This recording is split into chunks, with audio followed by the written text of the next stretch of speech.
역경을 해결하는 과정이라는 제목으로 말씀을 전하도록 하겠습니다. 여러분, 어느 날 사탄이 그 졸개들, 귀신들을 데리고 오늘은 어디를 공격할까 하고 이제 출발을 합니다. 그래서 이 귀신들이 각종 무기를 막 챙기는 거예요.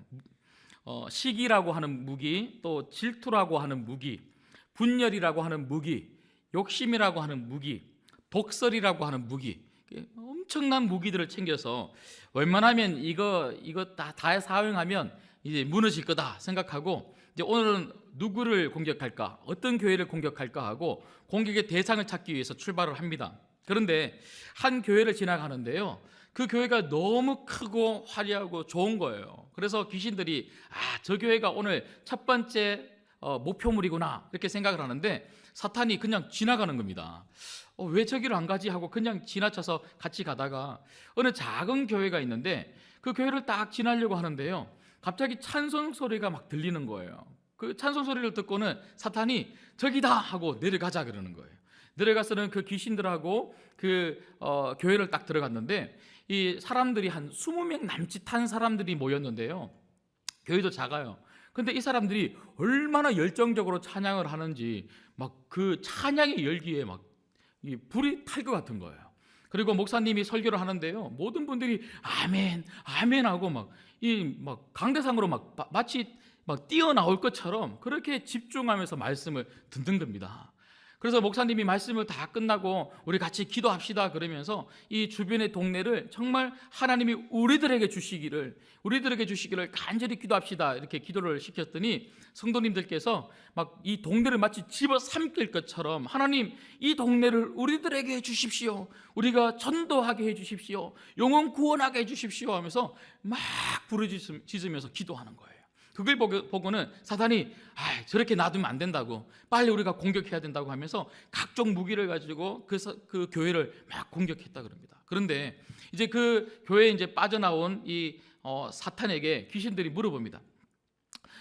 대장님, 우리가 궁금한 게 있는데 이렇게 작은 교회는 이렇게 열심히 공격하고 막 우리가 가지고 온 무기들 다 집중해서 이렇게 쓰고는, 방금 전에 엄청 큰 교회가 있었는데 왜 그 교회는 공격하지 않는 겁니까? 이렇게 물어봤어요. 그랬더니 이 사탄이 너희들 정말 궁금합니다. 그러니까 궁금하면 500원 그러더라고요.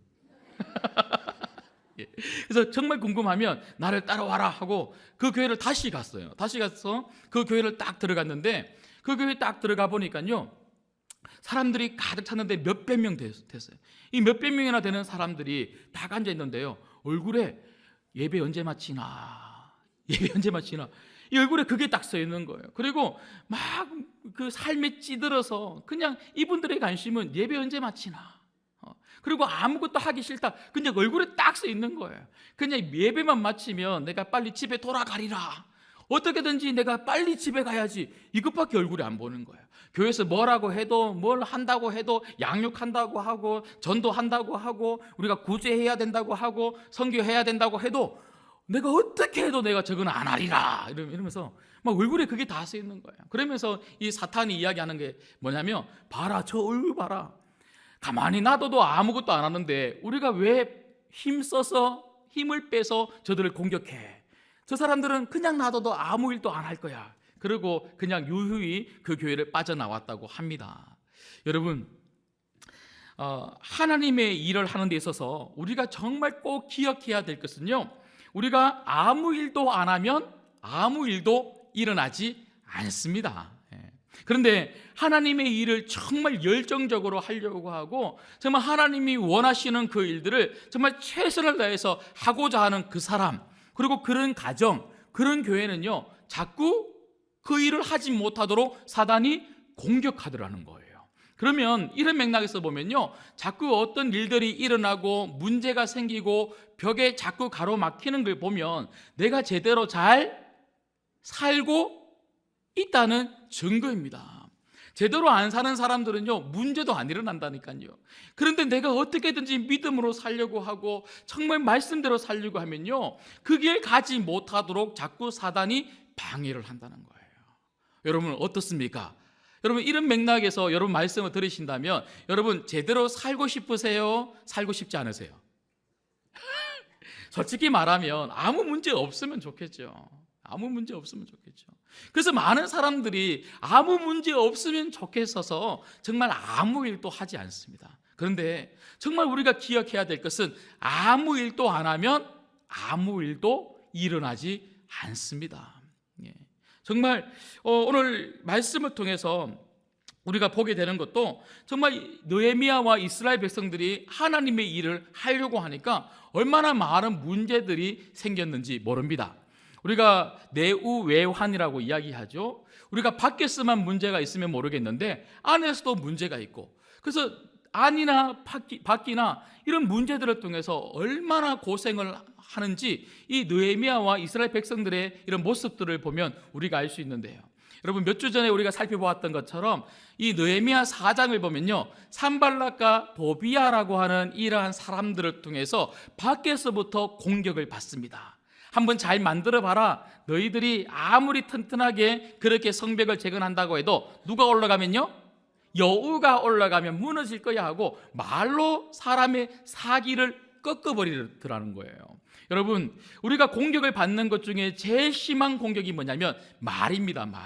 말로 사람의 사기를 꺾으면요, 일하기 싫은 거예요. 그래서 여러분들에게 지난 몇 주 전에 말씀을 드렸던 것처럼 말로 사람의 사기를 꺾으면 안 된다는 것입니다. 여러분, 성도들은요, 다른 사람들에게 말로 칭찬하고 사기를 복돋아주는 사람이 되어서 함께 하나님의 일을 하는 사람들이 되어야지, 하나님의 일을 열심히 하는 사람들에게 말로 사기를 꺾으면 절대로 안 됩니다. 가정에서도 똑같아요. 가정에서도 내가 말로 사기를 복돋아주는 그런 사람인가, 아니면 우리 가정에서 내가 말로 사기를 꺾는 사람인가? 여러분 어떻습니까? 여러분을 만나면 다른 사람들이 힘을 받습니까? 힘을 잃어버립니까? 여러분을 만나면 다른 사람들이 힘을 받으시기를 주님의 이름으로 축복합니다. 그런데요, 오늘 5장에 보면 이렇게 밖에서부터 공격이 왔을 때는요, 이스라엘 백성들이 똘똘 뭉쳐서 그 밖에서부터 오는 그 고난, 그리고 그 문제, 그리고 사기를 꺾으려고 하는 이 적들을 힘있게 막고 열심히 하나님의 일에 여전히 전진합니다. 우리가 외부로부터 공격이 올 때는요, 오히려 더 똘똘 우리가 뭉치는 이런 힘이 있습니다. 그래서 똘똘 뭉쳐서요, 어떻게든지 누가 공격을 해도 아무리 공격해라 우리가 흔들리나, 아무리 공격해도 우리는 절대 흔들리지 않고 하나님의 일을 열심히 집중해서 할 거야. 그래서 외부로부터 그런 공격이 있었을 때 이스라엘 백성들은요, 오히려 훨씬 더 열심히 일을 해서 그 성벽 재건이 훨씬 더 빨랐다고 사장은 기록을 하고 있습니다. 그런데 오늘 5장에 보니까요, 외부의 공격뿐만 아니라 오늘 1절 말씀 보십시오. 그때에 백성들이 그들의 아내와 함께 크게 부르짖어 그들의 형제인 유다 사람들을 원망하는데, 내부적인 갈등이 있더라는 거예요. 여러분, 외부적인 이런 갈등이나 공격에는요, 어떻게든지 함께 똘똘 뭉쳐서 이겨나가려고, 극복해보려고 노력을 하면서 하나님의 일을 계속해 왔는데, 오늘 말씀을 보면 내부적인 갈등이 일어나자 잠시라도 그 일은 멈추어질 수밖에 없었다는 거예요. 여러분, 외부적인 공격보다 더 심한, 그리고 더 극복하기 어려운 공격은요, 내부적인 공격입니다. 내부적인 이 갈등이 사람들로 하여금 아무 일을 하지 못하도록 만들더라는 것이죠.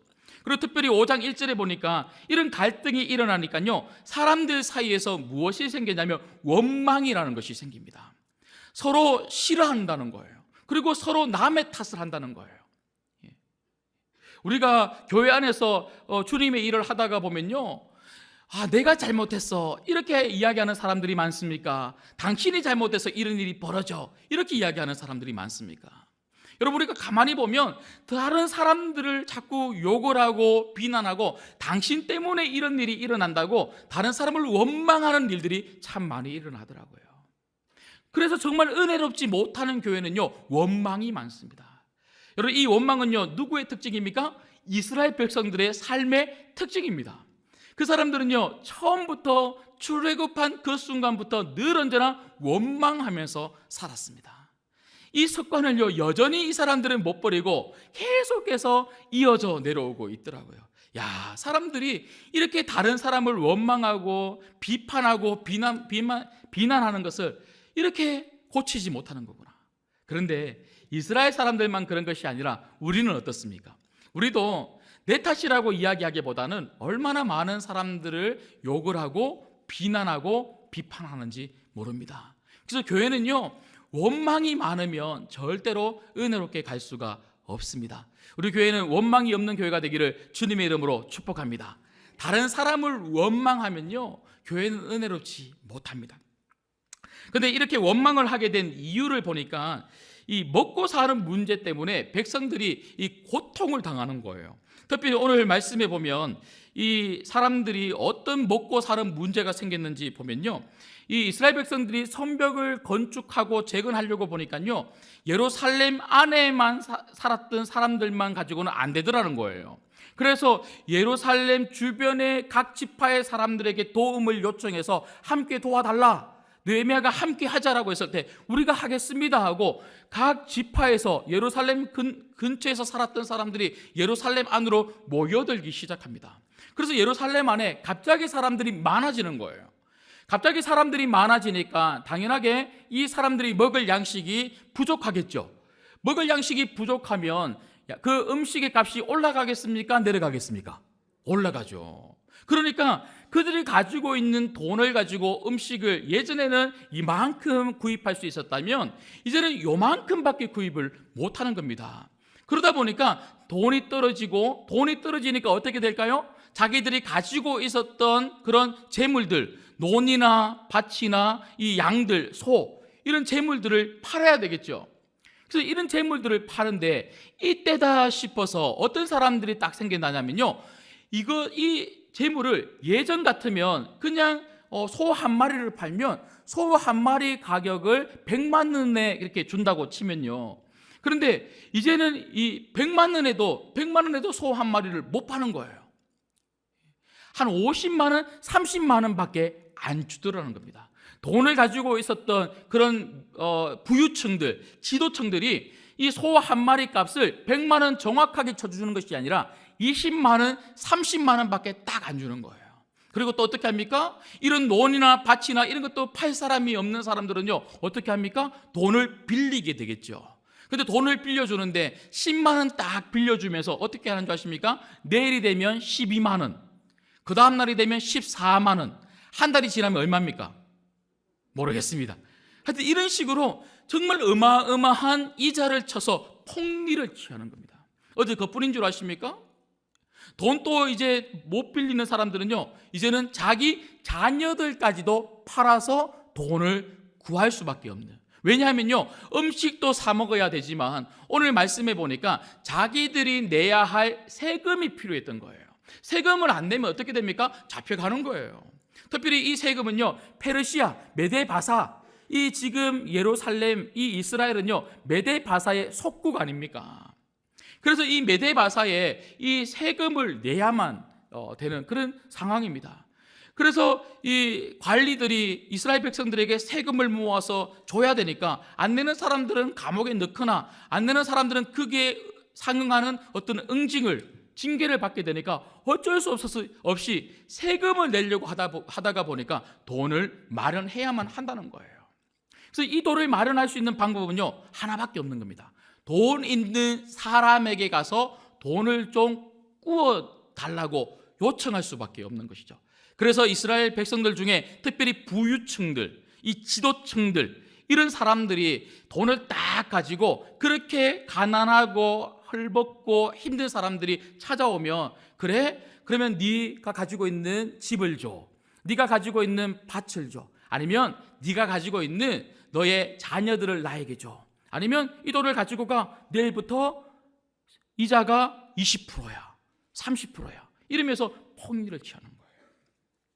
여러분, 이런 여러 가지 많은 불합리함 속에서 헐벗고 힘들고 도저히 못 살겠다고 아우성치는 이 이스라엘 백성들이 느헤미야에게 찾아와서 좀 우리의 이 문제를 좀 해결해 달라고, 이렇게 우리가 살 수 없다고, 좀 도와달라고 그렇게 요청하는 장면이 오늘 느헤미야 5장의 내용입니다.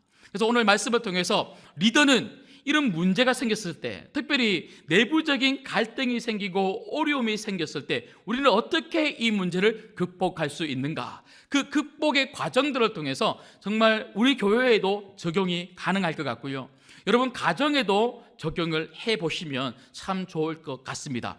이 느헤미야 삶을 통해서 리더는 어떻게 이 문제, 특별히 내부적인 갈등을 해결해야만 합니까? 첫 번째는요, 리더는 문제를 그냥 덮어두면 안 됩니다.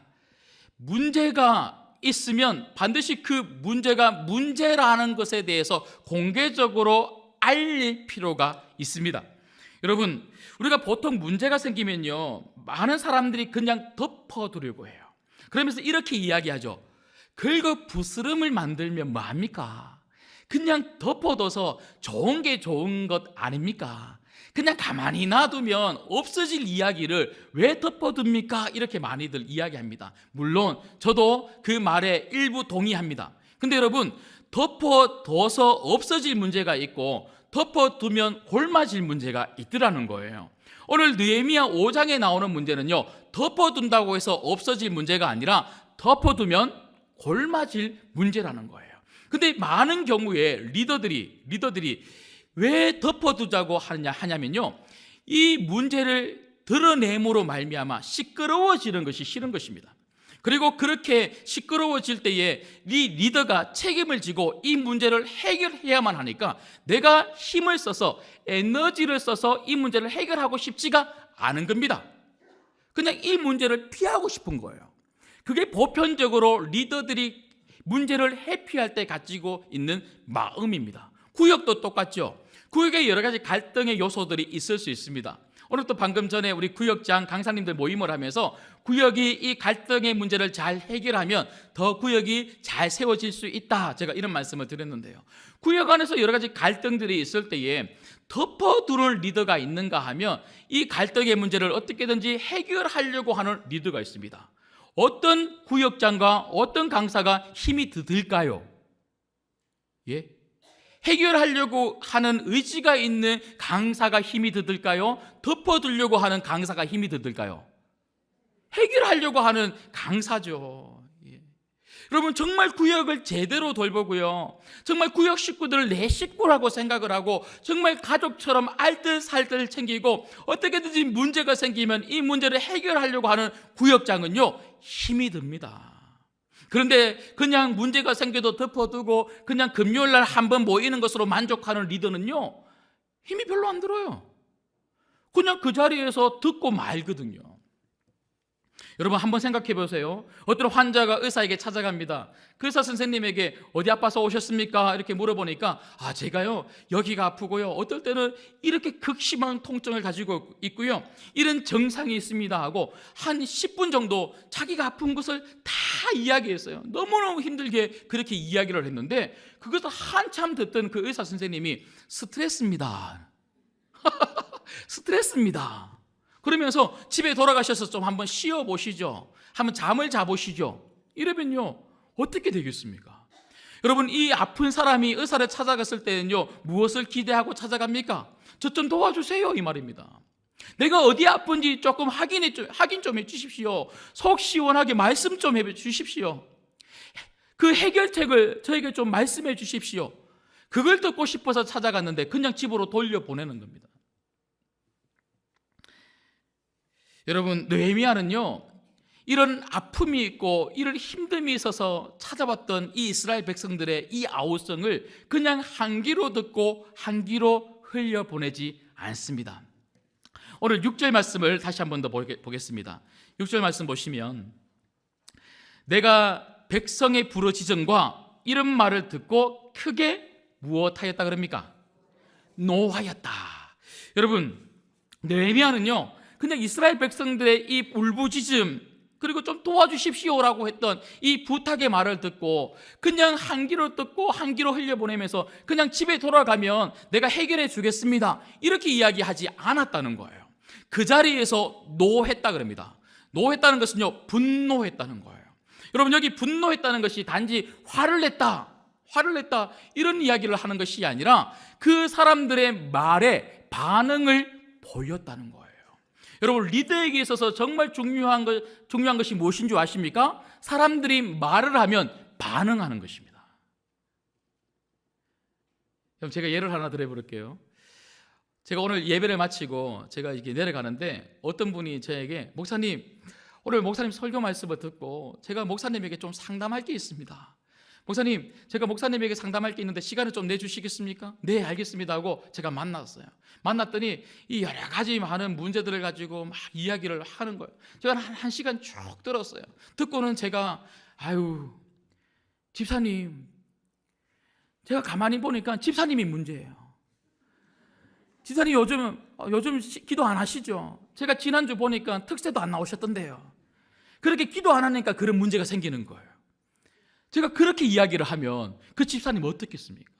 그 집사님이 저에게 찾아와서 이야기를 하고 함께 고민을 이야기를 하고 함께 여러 가지 많은 그 갈등의 문제들을 저에게 내어놓을 때에는 지금 그 집사님은 뭘 바라는 겁니까? 제가 어떻게 반응해 주기를 바라는 거잖아요. 그런데 그냥 그 집사님한테 그렇게 이야기해버리고 그냥 돌아가십시오, 그렇게 이야기를 한다면 그 집사님의 문제가 해결될 수가 있겠습니까? 또 이렇게 설교했다고 또 다 찾아오시는 거 아닌가 모르겠네요. 예. 여러분, 그런가 하면 이 느헤미야가 이 이스라엘 백성들의 이야기를 듣고 분노했다는 것은요, 느헤미야는 이 이스라엘 백성들에게 분노한 게 아니잖아요. 그죠? 느헤미야가 이스라엘 백성들의 말을 들었을 때에 너희들이 어떻게 나에게 이런 말을 할 수 있어? 하고 이스라엘 백성들에게 분노한 것이 아니라 지금 무엇에 분노한 것입니까? 이런 이스라엘 백성들 가운데 만연한 잘못된 상황에 대해서 분노를 하는 것이고, 이런 상황을 만든 이런 부유층들, 리더들에 대해서 분노를 한 거 아닙니까? 이 말은요, 이스라엘 백성들의 이야기를 들었을 때 이 느헤미야가 어떤 마음을 가지고 있는지 명확하게 이야기했다는 거예요. 여러분, 무슨 말이냐면, 여러분, 리더가 있습니다. 리더가 있는데 이 갈등이 교회 안에 있어요. 갈등이 교회 안에 있는데, 차라리 저를 예를 들게요. 이 담임 목사가 있는데 교회 안에 갈등이 있어요. 갈등이 있는데, 그런데 이 사람한테 가서는 이렇게 이야기하고 저 사람한테 가서는 저렇게 이야기하고, 아니면 이렇게 이야기하고 저렇게 이야기하는데도 불구하고 아무런 주관도 없이, 무엇이 바르다는 것에 대해서 아무런 주관도 없이 그냥 웃어주는 것이 좋겠습니까? 주관을 뚜렷하게 드러내는 것이 좋겠습니까? 예. 물론 여러분들이 저를 보시는 것처럼 제가 그렇게 굉장히 못된 사람은 아닙니다. 제가 어떤 일들에 대해서 참 많이 웃어줄 여유도 저는 가지고 있고, 그리고 어떤 일들이 발생될 때에 그냥 듣고 지나가야 될 문제가 있다면 분명히 듣고 지나갈 그런 생각도 있습니다. 그러함에도 불구하고 하나님 말씀에 딱 비추어 봤을 때에 결코 용납이 되지 아니하는 어떤 문제가 있었을 때는요, 분명히 저는 리더로서 제 주관을 명확하게 이것이 바른 길입니다라고 제시할 필요가 있는 담임 목사입니다. 근데 담임 목사만 그런 것이 아니라 우리 모두가 그렇다는 거예요. 여러분, 우리가 그냥 단지 좋은 것이 절대로 아니라는 것이죠. 물 타듯이 그냥 이렇게 해도 되고 저렇게 해도 되고, 물론 어떤 경우에는요, 이렇게 해도 되고 저렇게 해도 되는 일들이 굉장히 많이 있습니다. 거의 제가 봤을 때는요, 대부분의 일들이 그렇습니다. 그럼에도 불구하고 절대로 이렇게 해도 되고 저렇게 해도 되는 일이 아닌 경우도 분명히 존재하더라는 거예요. 그럴 때는요, 나는 어느 방향에 서 있는지 반드시 보여줄 필요가 있습니다. 리더는요, 예측 가능해야 된다는 거예요. 어떤 사람을 봤을 때 저 사람은 분명한 철학이 있다, 목회 철학이 있다, 목사 같으면 목회 철학이 있다, 어떤 분은 여러분들 같으면 신앙의 철학, 이런 것들이 분명해야 된다는 거예요. 어떨 때는 이렇게 했다가 어떨 때는 저렇게 했다가, 어떤 사람들한테는 이렇게 했다가 어떤 사람들한테는 저렇게 했다가. 그러면요, 리더가 예측 불가능하게 되면 신뢰를 잃어버립니다. 신뢰를 잃어버리면요, 그 사람하고 일을 하지 않습니다. 신뢰를 잃어버리면요, 그 공동체는 아무 일도 할 수가 없는 공동체가 될 수밖에 없다는 것이죠. 여러분들이 어떤 장소에서 리더인지 모르겠습니다. 적어도 여러분들이 여러분 가정 안에서 리더 아닙니까? 그렇다면 여러분 가정 안에서 여러분들이 명확한 태도를 취하실 필요가 있습니다. 특별히 자녀들에게 신앙적으로 명확한 태도를 반드시 취하십시오. 이렇게 해도 되고 저렇게 해도 되는 문제에 있어서는 다 양보하십시오. 그리고 웃으십시오. 그리고 전부 다 정말 그 자녀들이 원하는 대로 다 해주십시오. 하지만 결코 타협할 수 없는 문제에 대해서는 여러분 마음을 명확하게 표현할 필요가 있습니다. 그리고 우리 어머니는, 우리 아버지는 절대로 이 부분에 있어서는 타협이 안 돼, 이게 가능한 사람들이 되어야 한다는 것이죠. 그런가 하면 오늘 두 번째로 느헤미야의 삶을 통해서, 특별히 느헤미야가 오늘 이 갈등을 해결하는 모습을 통해서 리더는 공동체 내부적인 이 갈등을 어떻게 풀어야 합니까? 두 번째, 그것은 바로 리더는 하나님 말씀으로 답을 찾아야 합니다. 여러분, 오늘 말씀을 보시면요, 느헤미야가 어떻게 이 문제를 풀었는지 이렇게 이야기를 합니다. 7절 말씀 보시면, 자, 7절 말씀 한번 보십시오. 깊이 생각하고 귀족들과 민장들을 꾸짖어 그들에게 이르기를 너희가 각기 형제에게 높은 이자를 취하는도다 하고 대회를 열고 그들을 쳐서라고 되어 있습니다. 이거 보시면 깊이 생각하고라고 이야기를 하는데, 여기 깊이 생각한다는 이 단어가요, 어떤 의미를 가지고 있냐면 자신 안에서 자신과 대화한다, 이런 의미를 가지고 있습니다. 그러니까 내 안에서 내가 나와 대화한다. 그러니까 느헤미야는요, 화만 냈던 것이 아니라는 거예요. 화를 냈을 뿐만 아니라 자신 안에서 깊이 있게 자신과 대화하면서 잠시 그 화를 가라앉힙니다. 가라앉히면서 어떻게 하면 이 문제를 풀 수 있을까? 깊이 묵상하고 스스로에게 계속 물어보면서 어떻게 이 문제를 풀어나가지? 도대체 답은 어디 있을까? 답을 찾기 시작했다는 거예요. 리더는 반드시 답 찾는 사람이거든요. 어떻게든지 이 문제를 해결해 보려고 노력을 해야 한다는 거예요. 그런데 여기서 중요한 것은 단지 그 답이 리더 스스로 고민한 개인적인 답이나 아니면 인간적인 방법의 답이 되어서는 안 된다는 것이죠. 오히려 그런 방법은요, 문제를 더 극대화시키고 갈등을 더 깊게 만들 수밖에 없더라는 것입니다. 오늘 여기 생각한다라고 하는 이 단어가 예전 성경에는요, 중심에 계획하고 이런 표현으로 성경이 기록되어 있었습니다. 여러분, 중심에 계획한다, 그러니까 마음 중심에서부터 느헤미야가 계획했다, 이 말은요, 여러분, 느헤미야가 무엇을 가지고 계획을 했겠습니까? 자신의 생각으로 계획을 했던 것이 아니라 지금까지 여러분들이 말씀을 통해서 살펴봤던 것처럼 느헤미야는 늘 언제나 하나님 말씀과 기도를 통해서 그의 계획을 세워왔던 사람이 느헤미야입니다. 그러므로 이 계획은요, 자신의 계획이 아니라 하나님 말씀에 기반한 계획이고 끊임없이 자신에게 되뇌이면서 물어봤다는 것은요, 계속해서 깊이 있게 대화하면서 하나님 말씀 붙들고 그 문제의 답을 찾아보았다는 거예요. 여러분의 가정에 어떤 문제가 있든지 간에 그 내부적인 문제를 해결하기 위해서, 우리 교회에서도 그렇고 우리가 섬기는 모든 영역에서 어떤 문제가 생길 때마다, 문제는 너무나 많이 있거든요. 앞으로도 문제는 생길 거거든요. 그럴 때마다 우리가 해야 되는 일은요, 하나님 말씀 붙들고 깊이 있게 기도하는 것입니다. 그리고 하나님에게 물어보는 것입니다.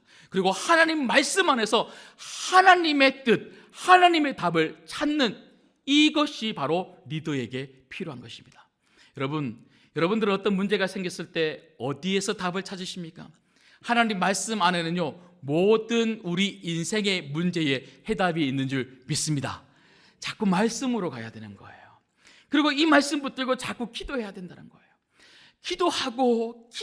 기도하면 하나님이 주시는 답이 분명히 있습니다. 내가 생각하는 답을 가지고 정말 경솔하게 행동하면요, 큰일 나요. 여러분, 담임 목사도 똑같습니다. 어떤 일들이 일어났을 때에 내가 생각하는 분명한 생각이 있다 할지라도 그 생각을 직접적으로 그렇게 이야기했다가는요, 큰일 나요. 그래서 리더는요, 신중함이 필요합니다. 그래서 느헤미야는 생각했다, 신중했다는 거예요. 하나님 말씀을 가지고 계속 물어보고, 이렇게 하면 좋겠습니까? 저렇게 하면 좋겠습니까? 도대체 하나님의 뜻은 무엇입니까? 하나님의 답은 무엇입니까? 이렇게 물어봤다는 것이죠.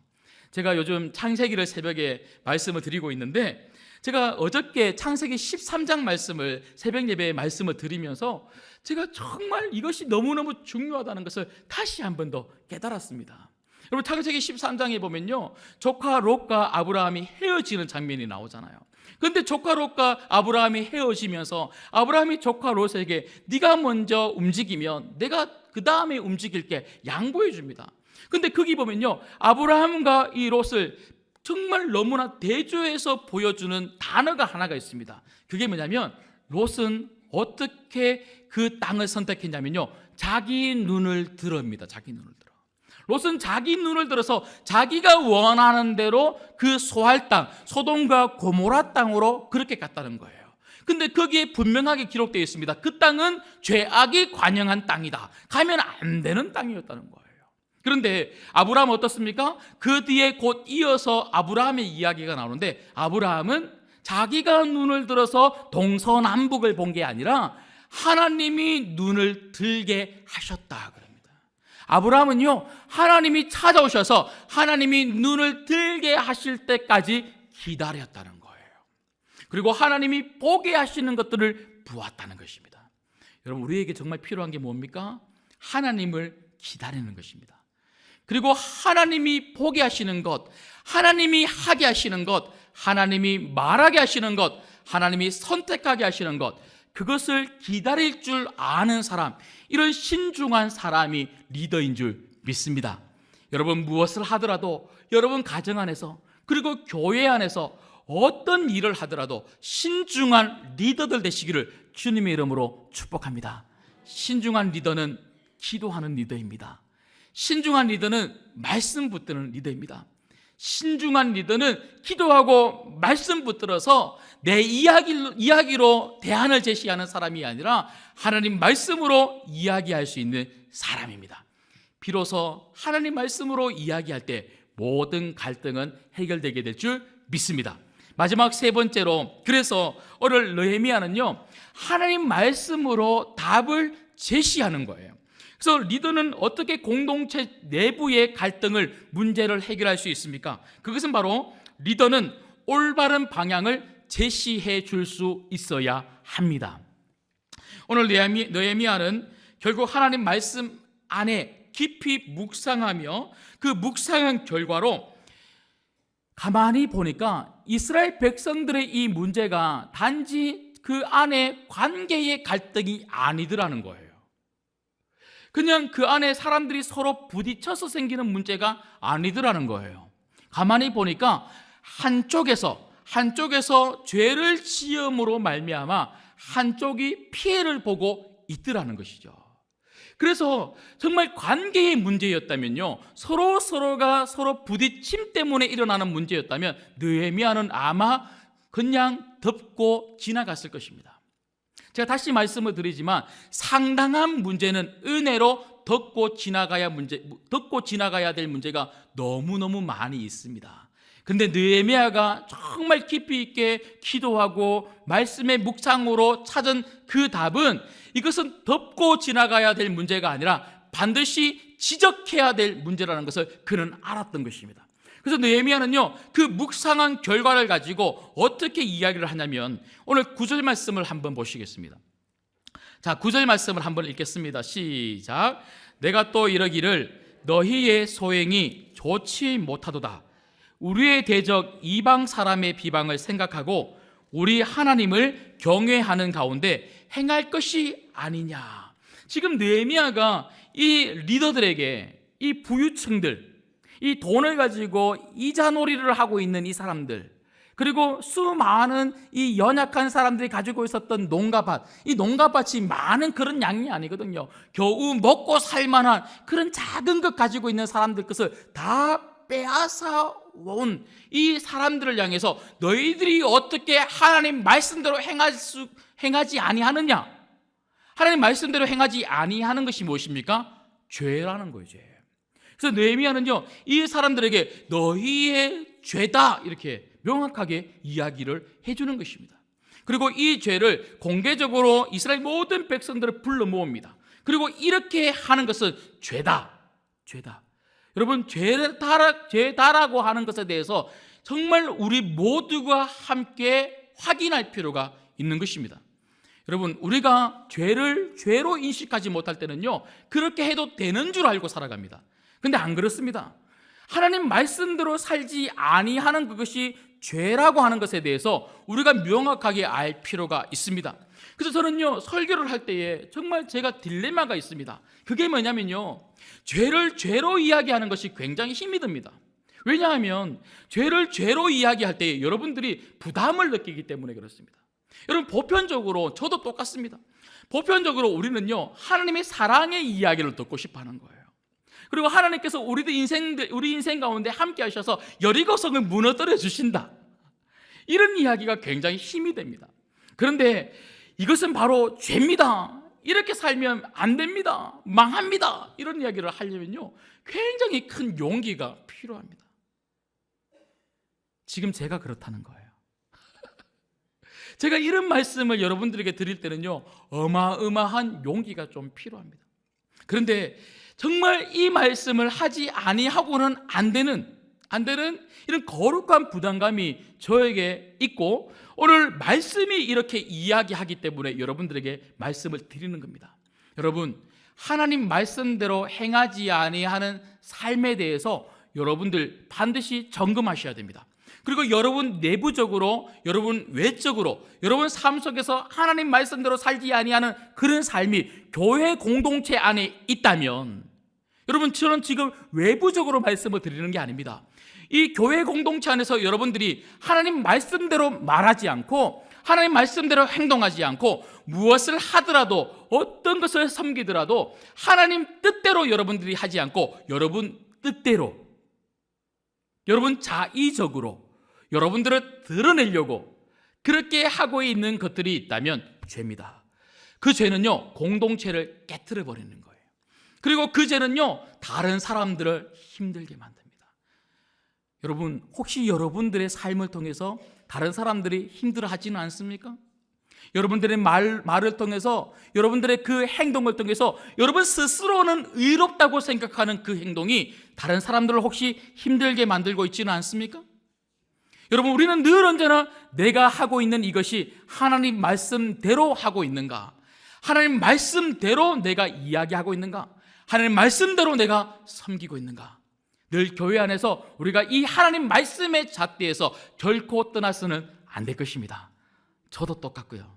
그런데 오늘 말씀에 보면 이렇게 느헤미야가 너희들은 바로 죄를 짓고 있다, 이렇게 명확하게 이야기합니다. 왜죠? 신명기 23장 19절에 보면요, 네가 형제에게 꾸어 주거든 이자를 받지 말지니 곧 돈의 이자, 식물의 이자, 이자를 낼 만한 모든 것의 이자를 받지 말지니라.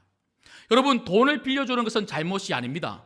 연약한 사람에게 내가 있는 것을 나눠주고 빌려주는 것은 잘못이 아닙니다. 나중에 받는 것 왜 잘못입니까? 그다음 우리가 은행에 가서 돈을 빌리면 안 되겠죠. 돈을 빌리거나 돈을 빌려주는 것은 잘못은 아닙니다.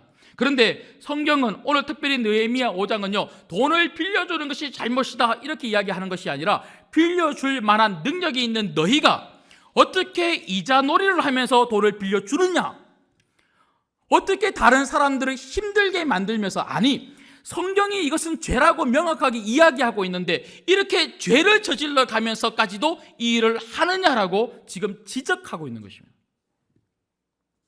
그리고 오늘 느헤미야는 어떻게 합니까? 죄를 드러내기만 한 것이 아니라, 정말 그렇다면 바른 길은 무엇인가? 바른 길을 제시합니다. 오늘 이 말씀을 통해서 우리는 회개의 참된 요소를 보게 되는 거예요. 회개는요, 사람들에게 죄라고 하는 것에 대해서 명확하게 이야기함으로 말미암아 내가 이렇게 하는 것이 죄구나라고 인식하게 만드는 것이 참 중요한 거예요. 죄를 인식하지 못하는 사람들은요, 죄를 돌이키려고 생각하지를 않습니다.